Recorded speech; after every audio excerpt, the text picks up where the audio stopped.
Irán vuelve a ocupar el centro del escenario mundial. Las noticias ya no hablan solo de tensiones aisladas, ni de conflictos lejanos que parecen no tocarnos. Lo que antes era un enfrentamiento regional, hoy se ha convertido en una red compleja que involucra a potencias globales, alianzas militares, tecnología avanzada y un equilibrio cada vez más frágil. Pero hay algo más inquietante que los titulares. Algo que no aparece en los análisis políticos, pero que ha sido escrito desde hace milenios. Porque lo que estamos viendo hoy no es solo geopolítica. Es una historia antigua que parece estar despertando. Las escrituras hablan de imperios que se levantan, de naciones que alcanzan su punto más alto y luego caen. Hablan de alianzas inesperadas, de conflictos inevitables y de un desenlace que no depende únicamente del poder humano. Y entre todas esas naciones, hay una que aparece una y otra vez. Persia. La tierra que hoy conocemos como Irán. Una nación que no solo figura en la historia, sino que parece estar entrelazada con el destino espiritual del mundo desde el principio. Hoy vamos a recorrer ese hilo invisible. No como una teoría, sino como una narrativa que atraviesa siglos. Desde los días posteriores al diluvio, hasta los escenarios proféticos del fin de los tiempos. Vamos a explorar 4 revelaciones antiguas. 4 textos que no solo describen el pasado, sino que parecen proyectarse hacia el presente con una precisión inquietante. Y al final, descubriremos algo que pocos se atreven a decir. Que incluso en medio del juicio, existe una promesa inesperada. Pero para entender todo esto, hay que volver al principio. Mucho antes de imperios. Mucho antes de guerras. Mucho antes de que existiera siquiera el nombre de Persia. Todo comienza con un hombre. Noé. Después del diluvio, el mundo no solo fue limpiado, fue reiniciado. La humanidad entera volvió a levantarse a través de 3 nombres: Sem, Cam y Jafet.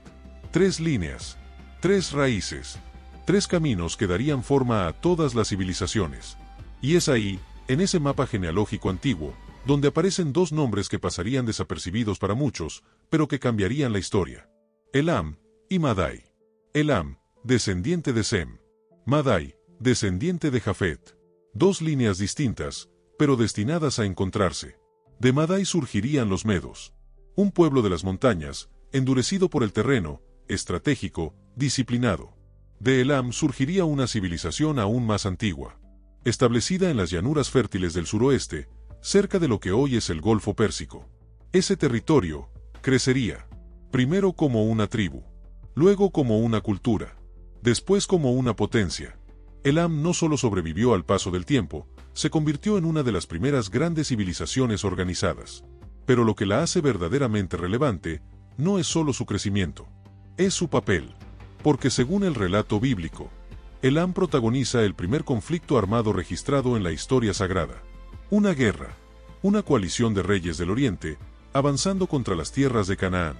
Ciudades saqueadas, pueblos sometidos, personas llevadas cautivas. Entre ellas, Lot, el sobrino de Abraham. Y es aquí donde la historia cambia de tono. Porque Abraham no era un rey, no tenía ejército, no tenía imperio, tenía fe. Y con apenas 318 hombres entrenados, decidió hacer lo impensable: perseguir a los invasores, enfrentarlos y vencerlos en una sola noche. La lógica humana no explica ese resultado. La estrategia militar tampoco. Pero el mensaje quedó grabado desde ese momento. El poder visible no siempre es el poder real. Y así, el primer gran enfrentamiento registrado en la narrativa bíblica ya contenía un patrón. Un pueblo elegido, enfrentando a fuerzas provenientes del oriente. Lo que hoy llamaríamos Israel, contra lo que siglos después se convertiría en Irán. Pero esta historia no termina ahí. Porque Elam no desaparece. Se levanta otra vez. Crece. Se fortalece. Y siglos después, vuelve a aparecer en un momento crucial. Esta vez, no en una batalla, sino en una visión. Una revelación que cambiaría la forma en que entendemos no solo el pasado, sino también el futuro. Y es aquí, donde comienza la primera gran profecía. Si valoras este tipo de contenido, te invito a suscribirte. Así apoyas el crecimiento de este proyecto y nos permites seguir explorando historias que inspiran, enseñan y nos acercan a lo esencial. Los siglos pasaron, pero la memoria de Elam no se desvaneció. Mientras imperios surgían y caían, mientras culturas enteras desaparecían bajo el peso del tiempo, aquella antigua nación del Oriente permanecía latente, como si estuviera reservada para un momento específico en la historia. Y ese momento llegó, a través de un profeta. Jeremías. En medio de advertencias dirigidas a reinos poderosos, en medio de juicios pronunciados contra naciones que parecían invencibles, aparece un mensaje dirigido a un territorio que muchos considerarían secundario. Elam. No Babilonia. No Egipto. No Asiria. Elam. Como si el foco divino se desplazara deliberadamente hacia una región que, a simple vista, no dominaba el escenario global, pero que en el plano profético tenía un peso oculto. Y lo que Jeremías pronuncia no es ambiguo. No es simbólico en exceso. No es abierto a múltiples interpretaciones. Es directo, preciso, inquietante. He aquí que yo quiebro el arco de Elam, lo principal de su fortaleza. El arco, no sus murallas, no su economía, no su población, su arco. En el mundo antiguo, eso no era un detalle menor. El arco era la esencia de su poder. Elam no era famoso por sus fortalezas, sino por sus arqueros, por su capacidad de atacar desde lejos, por su precisión antes de que el enemigo pudiera siquiera acercarse. Era una nación que dominaba la distancia, que convertía el espacio en ventaja, que proyectaba poder sin necesidad de contacto directo. Y por eso, la profecía no habla de destruir la nación desde afuera. Habla de inutilizar su capacidad de alcance, de romper exactamente aquello que la hacía peligrosa. Ahora detente un momento. Observa el presente, porque hay algo que resuena con una claridad casi incómoda. Hoy, la fortaleza estratégica de Irán no está en su infantería, no está en su aviación convencional, no está en sus fronteras físicas, está en su capacidad de proyectar poder a distancia. Misiles balísticos, drones de largo alcance, sistemas diseñados para golpear sin aviso a cientos o miles de kilómetros. Un arco moderno, más sofisticado, pero conceptualmente idéntico. Una flecha que ya no atraviesa el aire por segundos, sino que cruza continentes en minutos. Y Jeremías, siglos antes de que existiera la pólvora, describe la caída de ese sistema con una precisión que desconcierta. Pero la profecía no se detiene ahí, porque una vez que el arco es quebrado, ocurre algo más, algo que cambia completamente el panorama. Traeré sobre Elam los 4 vientos de los 4 puntos del cielo, y los dispersaré. No es solo derrota militar, es dispersión, es caos. Es un evento de tal magnitud, que la población entera se ve obligada a huir. No hacia un lugar específico, sino hacia todos. Una migración global. Una diáspora. Gente que abandona su tierra, no por decisión, sino por necesidad. Y la imagen es poderosa. 4 vientos. Desde todos los puntos cardinales. No es un ataque convencional. Es una presión total. Multidireccional. Imparable. Y entonces, la profecía se vuelve aún más intensa. Haré que Elam se intimide, traeré sobre ellos mal, el ardor de mi ira. Ardor. Fuego. Calor destructivo. No es difícil imaginar lo que eso significaba en la antigüedad. Pero hoy, adquiere otra dimensión. Porque la antigua región de Elam corresponde geográficamente a una zona específica.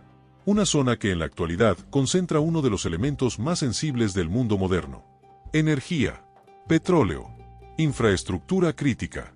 Un lugar donde el fuego no sería solo simbólico, sería devastador. Visible incluso desde el cielo. Y la pregunta surge inevitable.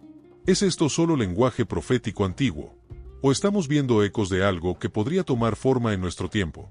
Pero justo cuando todo parece inclinarse hacia la destrucción total, la narrativa da un giro inesperado. Uno que rompe completamente con el patrón. Porque la mayoría de las naciones juzgadas en los textos proféticos desaparecen. Se disuelven en la historia. Se convierten en ruinas. Pero con Elam ocurre algo distinto. Pero acontecerá en los últimos días, que haré volver a los cautivos de Elam. Oh, restaurar, recuperar. Después del juicio, no hay olvido. Hay retorno. Y eso cambia todo. Porque introduce un elemento que no encaja fácilmente en una lectura lineal. Redención. No como un detalle menor, sino como el desenlace. Como si la historia de esta nación no estuviera diseñada para terminar en cenizas, sino en transformación. Y aquí es donde el misterio se profundiza. Porque estamos viendo una secuencia clara. Primero, se neutraliza su poder. Luego, ocurre una crisis que dispersa a su pueblo. Después, su liderazgo es removido. Y finalmente, se abre una puerta de restauración. Una narrativa completa. Un ciclo. Juicio, seguido de esperanza. Pero esto no es el final. Es solo el inicio del patrón.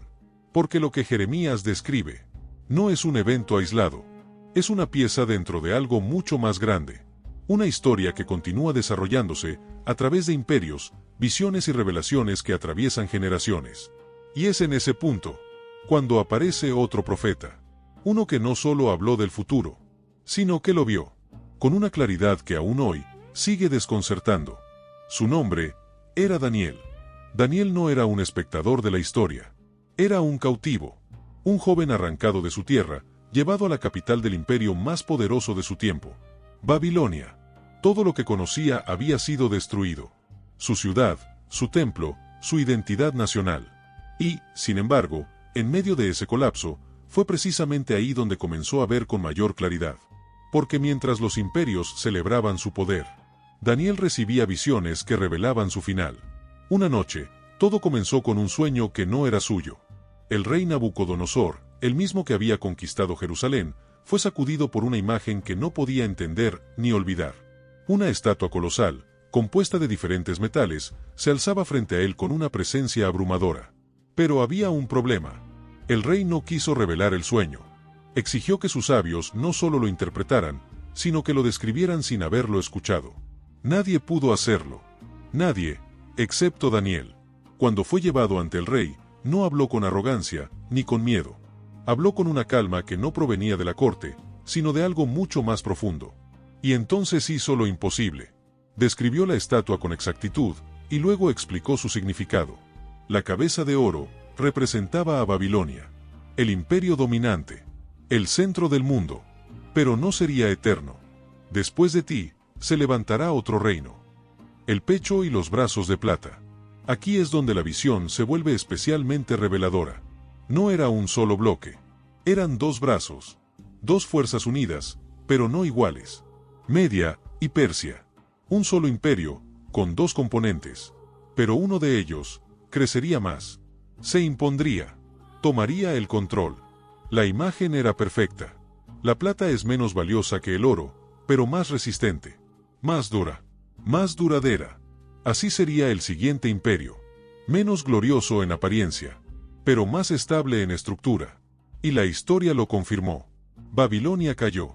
No en una guerra prolongada, sino en una noche. Una sola noche. Mientras el rey Belsasar celebraba un banquete, rodeado de lujo, vino y arrogancia, tomó una decisión que cambiaría todo. Ordenó traer los utensilios sagrados del templo de Jerusalén, los mismos que habían sido consagrados para Dios, y los usó para brindar a dioses falsos. Fue un acto de desafío, de desprecio, de arrogancia absoluta. Y entonces, ocurrió algo que nadie esperaba. Una mano, no un hombre, no un enemigo visible. Una mano apareció y escribió en la pared. El salón quedó en silencio. El rey palideció. Nadie entendía el mensaje, hasta que Daniel fue llamado. Y lo que dijo no fue una interpretación simbólica. Fue un veredicto.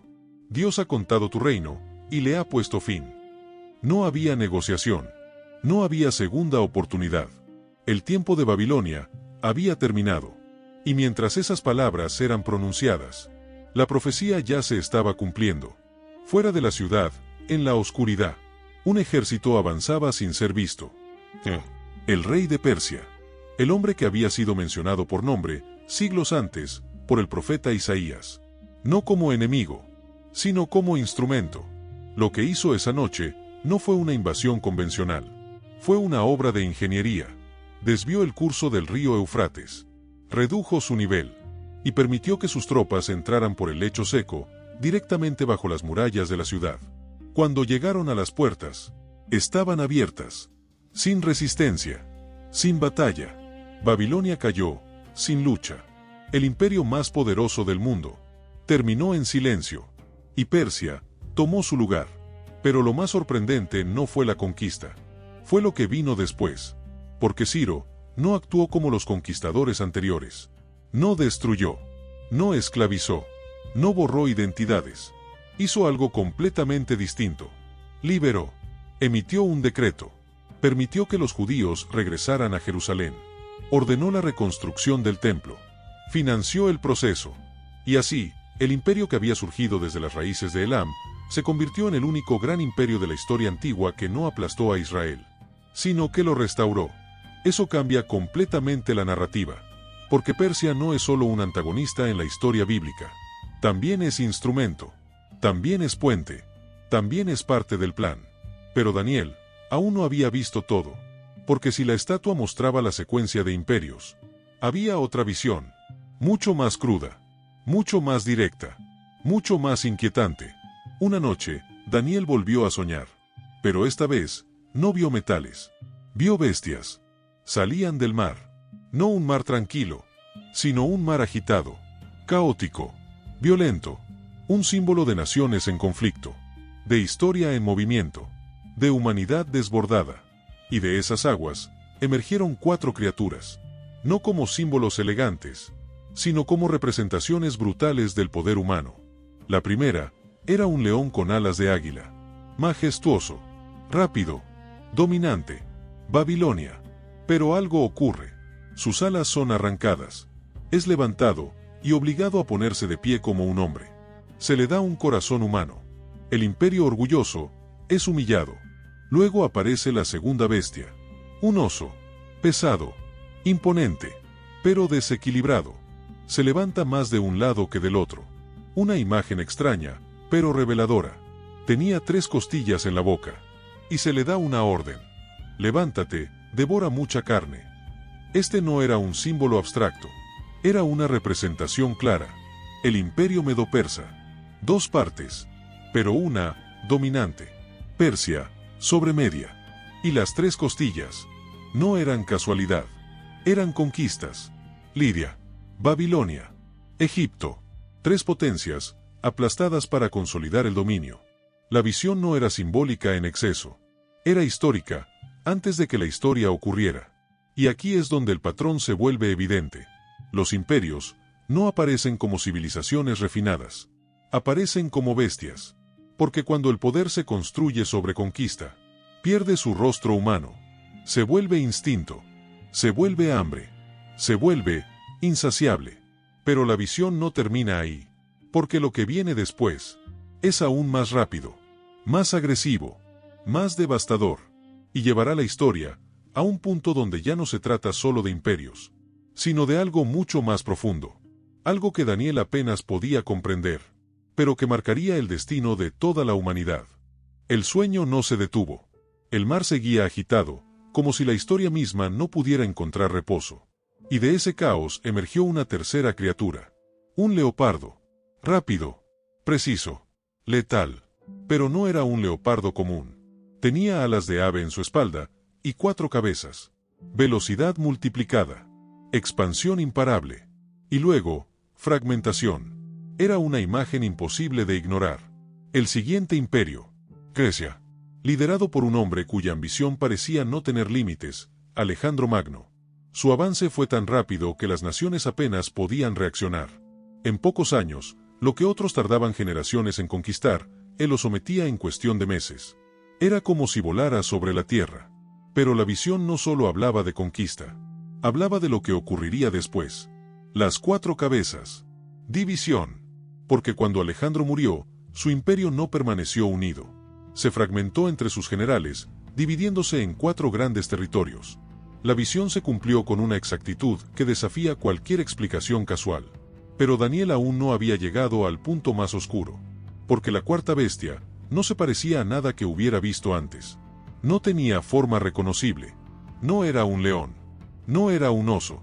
No era un leopardo. Era indescriptible. Espantosa. Terrible. Excesivamente fuerte. Sus dientes eran de hierro. Devastaba todo a su paso. No solo conquistaba, trituraba. No solo dominaba, destruía. Y lo que no podía devorar, lo aplastaba. Era una máquina. Una estructura de poder que no dependía de un solo rey, sino de un sistema. De su cabeza emergían 10 cuernos, 10 autoridades, 10 centros de poder. Pero en medio de ellos, apareció algo inesperado. Un cuerno pequeño. Al principio, insignificante. Pero comenzó a crecer. No por tamaño físico, sino por influencia.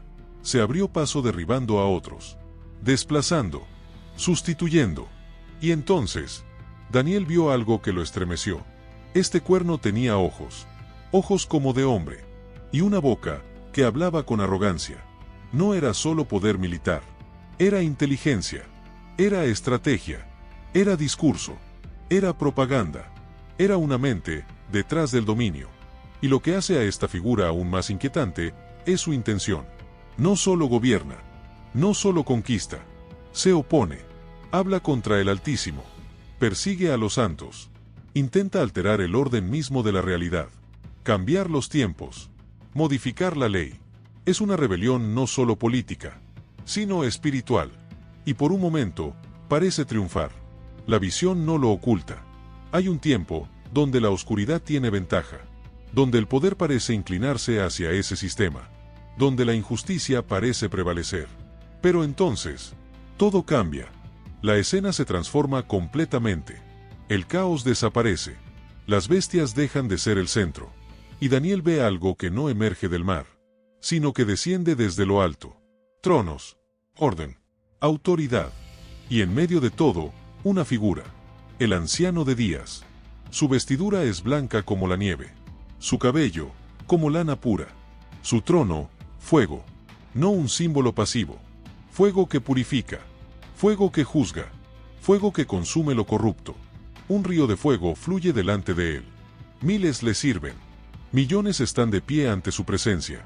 No hay caos. No hay discusión. No hay incertidumbre. Y entonces, ocurre lo inevitable. Se abre el juicio. Los libros fueron abiertos. No es una metáfora ligera. Es la declaración de que todo ha sido registrado. Cada imperio, cada decisión, cada acto de poder. Nada quedó oculto. Y la sentencia llega. La cuarta bestia es destruida. No reformada. No corregida. Destruida. Su dominio termina. Las otras bestias permanecen por un tiempo. Como ecos. Como sombras de lo que fueron. Pero ya no tienen autoridad. Su poder ha sido revocado. Y en ese momento, Daniel ve la revelación más importante de toda la visión.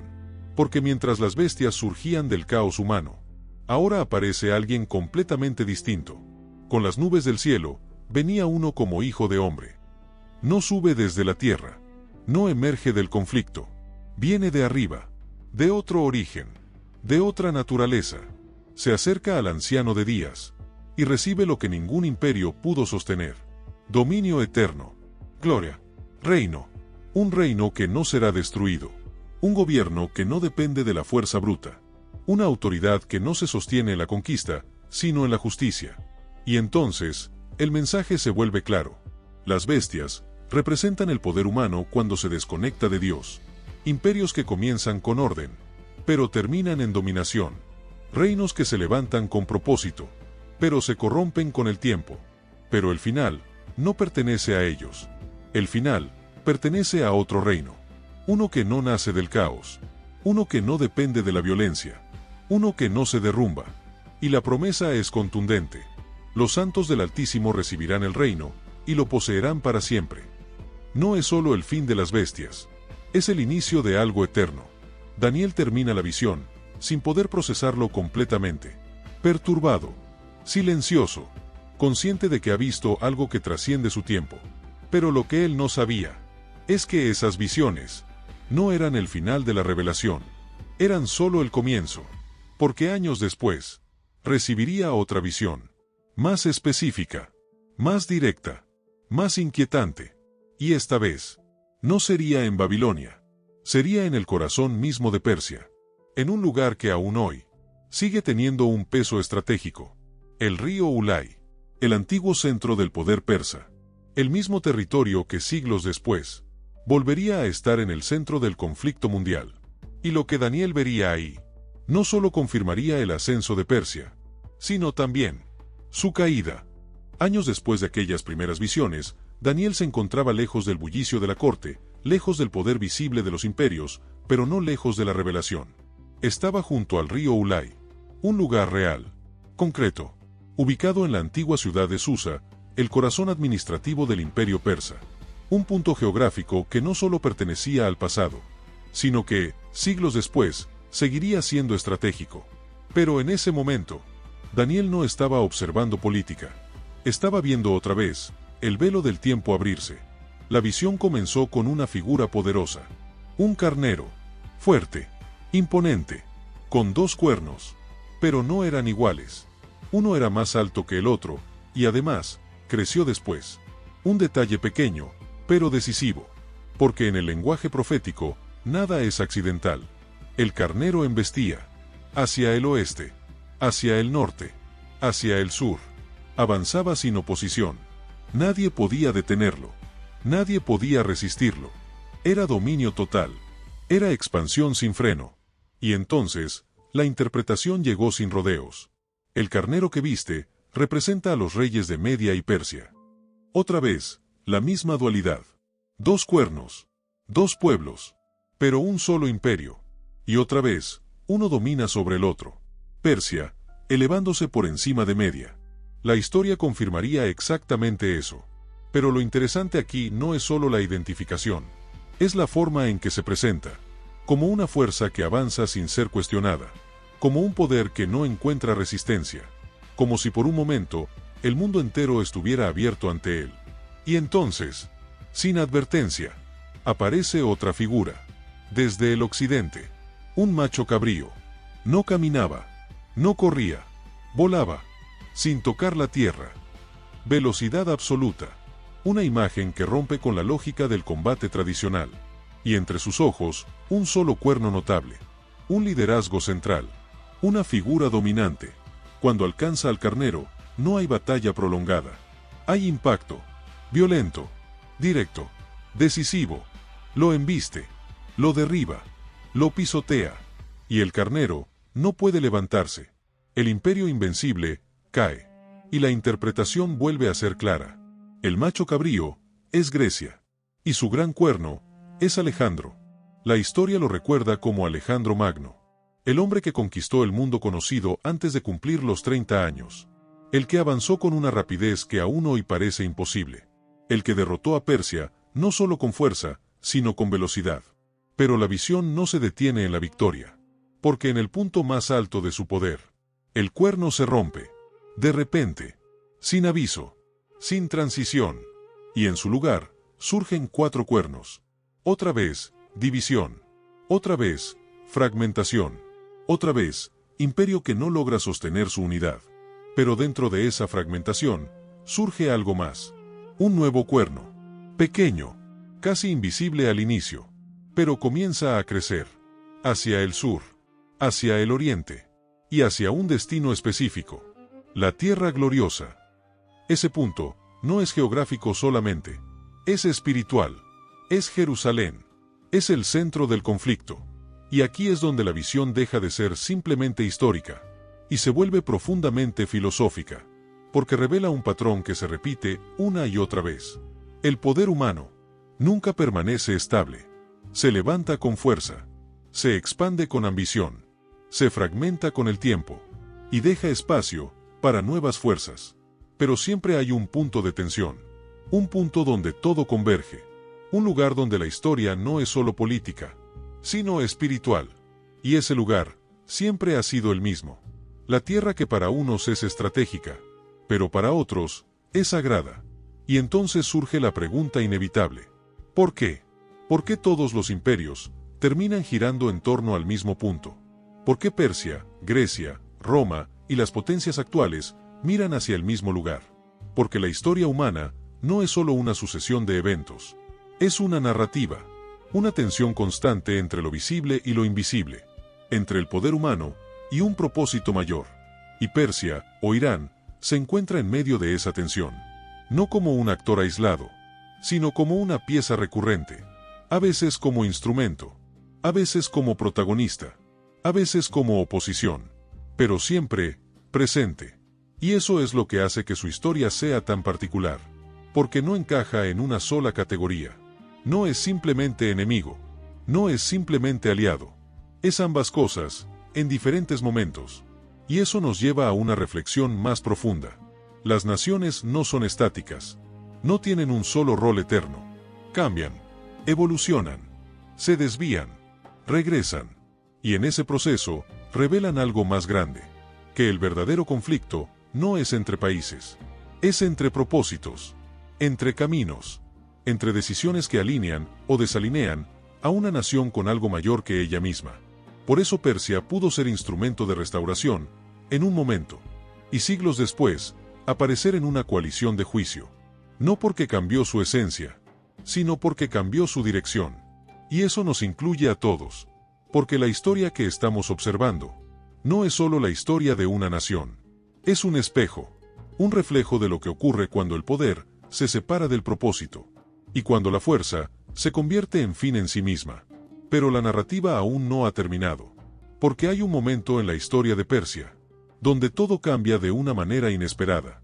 No por una guerra, no por una conquista, sino por una persona, una mujer, una decisión, un instante que parecía pequeño, pero que alteró el destino de un pueblo entero. Su nombre era Esther. Después de imperios, visiones, conquistas y caídas, la historia se detiene en un escenario completamente distinto. No hay ejércitos marchando, no hay bestias emergiendo del mar, no hay tronos envueltos en fuego. Hay un palacio, lujo, banquetes, aparente estabilidad. Pero debajo de esa superficie, se está gestando una de las crisis más silenciosas y peligrosas de toda la narrativa. Estamos en Susa, el corazón del imperio persa, el mismo territorio que siglos antes había sido Elam, el mismo lugar que había visto visiones, conquistas, decretos. Y ahora, se convierte en el escenario de una historia completamente diferente. Una historia donde el destino de un pueblo no se decide en un campo de batalla, sino en una sala de decisiones. El rey Asuero domina sobre un imperio vasto, desde la India hasta Etiopía. Un poder absoluto, una autoridad que no era cuestionada. Y en medio de esa estabilidad aparente, ocurre algo pequeño. Un detalle, una decisión personal. El rey, en medio de un banquete prolongado, ordena traer a su esposa, la reina Basti, para exhibir su belleza ante todos. Pero ella se niega. Y ese acto rompe algo más que una tradición. Hiere el orgullo del rey. Y lo que sigue es una cadena de decisiones impulsadas más por emoción que por sabiduría. Basti es destituida. El trono queda vacío. Y se inicia un proceso para encontrar una nueva reina. Entre todas las jóvenes del imperio, aparece una figura inesperada. Una joven sin poder político, sin linaje real visible, sin influencia aparente. Una huérfana, criada por su primo Mardoqueo, judía, pero con una instrucción clara: guardar silencio sobre su identidad, ocultarse, no revelarse. Y así, entra al palacio, no como líder, no como figura clave, sino como una más entre muchas. Pero algo ocurre. Gana favor, no por estrategia, sino por gracia. Y contra toda lógica, es elegida. Se convierte en reina de Persia. El imperio más poderoso del mundo, ahora tiene en su trono a una mujer cuyo origen nadie conoce. Pero mientras esta historia parece avanzar hacia un final tranquilo, otra fuerza comienza a moverse. En las sombras, un hombre asciende. Amán. Poderoso. Influyente. Segundo en autoridad después del rey. Pero su ambición no es solo política. Es personal. Cuando Mardoqueo se niega a inclinarse ante él, algo se rompe dentro de Amán. Y lo que pudo haber sido un conflicto individual, se convierte en algo mucho más oscuro. Decide no solo castigar a un hombre, sino destruir a todo su pueblo. Un decreto. Frío. Calculado. Legal. Sellado con la autoridad del rey. Un día específico. Una orden clara. Exterminio total. Hombres, mujeres, niños, sin excepción. Y de pronto, el imperio que había sido instrumento de restauración, se convierte en amenaza de destrucción. La dualidad de Persia aparece otra vez. Capaz de liberar, pero también de oprimir. Capaz de restaurar, pero también de destruir. Y en medio de ese momento crítico, Esther enfrenta una decisión: permanecer en silencio, o arriesgarlo todo. Porque acercarse al rey sin ser llamada podía significar la muerte inmediata. No había garantía, no había seguridad, solo una posibilidad. Y entonces, toma una decisión que cambia la historia. Entrar, no con fuerza, no con imposición, sino con sabiduría. con tiempo, con estrategia. No revela todo de inmediato. Espera, invita, observa, y en el momento exacto, habla. No como reina, sino como parte del pueblo condenado. Si solo hubiéramos sido vendidos como esclavos, me habría quedado en silencio. Pero se ha decretado nuestra destrucción. El silencio se rompe. La verdad queda expuesta. Y el rey reacciona. La ira no se dirige hacia un enemigo externo. Se dirige hacia el corazón del problema. Amán, el hombre que había manipulado el sistema, cae. Y la ironía es inevitable. El instrumento que preparó para destruir a otro se convierte en su propio final. Pero el problema aún no estaba resuelto. Porque en Persia, las leyes no podían revocarse. El decreto seguía en pie. Y aquí, ocurre algo brillante. No se elimina la ley. Se introduce una nueva. Un nuevo decreto, que otorga al pueblo el derecho de defenderse. Y el día que había sido marcado para su destrucción, se convierte en el día de su victoria. No por eliminación del conflicto, sino por transformación del resultado. Y así, Persia vuelve a desempeñar un doble papel. Sistema que permitió la amenaza, y al mismo tiempo, sistema que permitió la salvación. Y eso nos lleva a una síntesis inevitable. Irán, o Persia, no es una historia lineal. No es una narrativa simple de bien contra mal. Es un reflejo de algo más profundo. Una nación que ha sido escenario de confrontación, pero también de intervención. Un lugar donde coexisten dos fuerzas. La que busca destruir, y la que preserva. La que levanta decretos de muerte, y la que arriesga la vida para revertirlos. Y esa tensión no ha desaparecido. Sigue presente, sigue viva, sigue manifestándose en distintas formas. Porque la historia de Esther no es solo un evento del pasado. Es un patrón, una señal de que incluso dentro de los sistemas más complejos, puede surgir una intervención inesperada. Pero la historia aún guarda una última capa. Una que conecta todo lo anterior con algo mucho más grande. Algo que no ocurrió en un palacio, sino en un lugar mucho más humilde. Un momento en el que Persia no aparece como imperio, sino como testigo. Un testigo que reconoció algo que muchos otros no pudieron ver. Y ese momento cambiaría la historia para siempre. La historia avanza, y el escenario cambia una vez más. Ya no estamos en los días de Daniel. Ya no estamos en los decretos de Ciro. Ya no estamos en el palacio de Esther. El mundo ha cambiado. Los imperios han caído. Nuevas potencias han surgido. Las fronteras han sido redibujadas. Pero Persia aún está ahí. Ya no como el centro absoluto del poder, pero tampoco como un actor irrelevante. Sigue presente. Sigue observando. Sigue formando parte de la historia. Y entonces, ocurre algo que parece pequeño, casi insignificante. Un nacimiento. En una región que, en ese momento, no dominaba el mundo, ni marcaba la agenda política. Un niño, sin ejército, sin trono, sin proclamación imperial, pero con una señal que no fue interpretada por reyes locales, ni por líderes religiosos dominantes.